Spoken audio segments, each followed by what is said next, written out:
For our kids' talk today, I'm going to read you one of my favorite books, When God Made the World. I hope you enjoy it.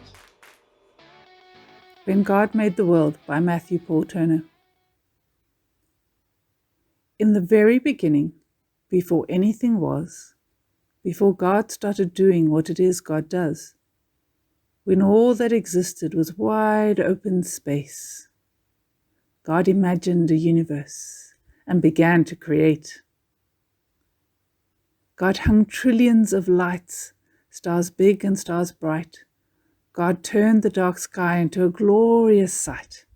God put planets in places, with moons in some cases, and galaxies that reach the outermost spaces. God made comets that fly with tails through the sky, and asteroids and meteors that sometimes zoom by. And with cosmic explosions, God set into motion, causing planets to orbit their suns with devotion. And somewhere amid all the swirling light, inside a cluster of milky white, among stars and planets and cosmic dust, God made a place for the story of us. 'Cause when God made the world, God displayed heaven's glory for you and for me and for all the world's stories. Our planet God made a blue and green sphere and designed it to orbit the sun once a year. God made daytime and nighttime, climates and seasons, and all kinds of weather that varies by region. God made continents and oceans, islands and seas, a north and south pole that God put in deep freeze. God carved rivers and brooks, mountains and caves, made beaches with sand and huge crashing waves. God made tropics and plateaus, glaciers and meadows, marshes and tundras and erupting volcanoes. God made some places high with peaks in the sky, and places where snowflakes still fall in July. And in quite a few spots, God made it so hot, should you visit, just know that you must drink a lot. God made valleys so low and geysers that blow, and under Earth's surface, God put well springs that flow. Then with gardens and forests and other things green, God made earth come to life using soil and seed. God made cypress and pines, bushes and vines, all kinds of trees with leaves God designed. Plants full of flavor like basil and thyme, and trees that grow citrus like grapefruit and lime.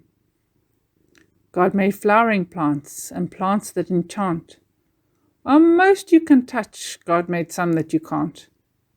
Roses, be warned, are prickly with thorns, and there's an African melon God covered in horns.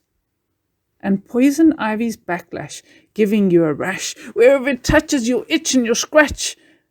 But don't let that stop you. Run barefoot through grass, pick a flower or two or a bouquet perhaps.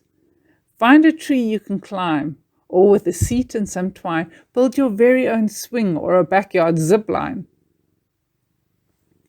And when you eat grapes or pour syrup on crepes, or into the forest you go to escape, give thanks to God for all that God made, for the fruit and the syrup, for the trees and the shade, because when God made the world, God did all that God could to create every detail for our joy and our good.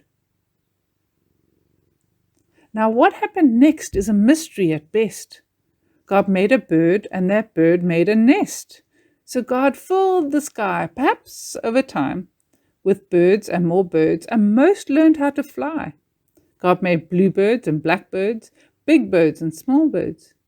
A few birds quite absurd, and the loudest birds you've ever heard. Crows crowed, doves cooed, chickens clucked, owls hooed, robins chirped, pheasants whirred. The world got noisy when God made birds. Then the oceans God filled with fish, sharks and krill, creatures God made with fins and with gills, swordfish and trout, fish sleek and fish stout, and whales that God made to breathe through a spout. God made sea rays and eels, fish red, yellow or teal, and some fish so odd that they hardly look real, like a fish that has fangs or a monster-like face, or a fish that flies or makes its body inflate. And wherever a river, ocean or sea touches dry land, there is likely to be all sorts of creatures living their lives on land and in water. That's how they survive. Like otters and frogs, turtles on logs, and crocodiles gathering in swampy bogs. And then God made cows, horses, and goats, and God made gibbons with inflatable throats. God planned lions to roar and tigers to pounce, and kangaroos, God thought, let's make you bounce. God made bears to growl, moles to plow, and under full moons coyotes to howl. Donkeys brayed, giraffes bleated, jaguars prayed, rhinos stampeded, bunnies hopped, beavers chopped, and in muddy pools hippos plopped. Yes, all living creatures, from whales to snails, from those covered with feathers to those covered with scales, each God designed with a home in mind, to develop and evolve if needed over time. Because when God made the world, every creature on earth became a part of life's circle, having value and worth. And God made people like you and me, people with souls, people with stories, a global family tree. God made us all flesh and bone, covered in skin, and made all our bodies to have hearts beating within. God gave us bellies and legs, fingers and toes, and fashioned our faces with eyes, mouth, and a nose.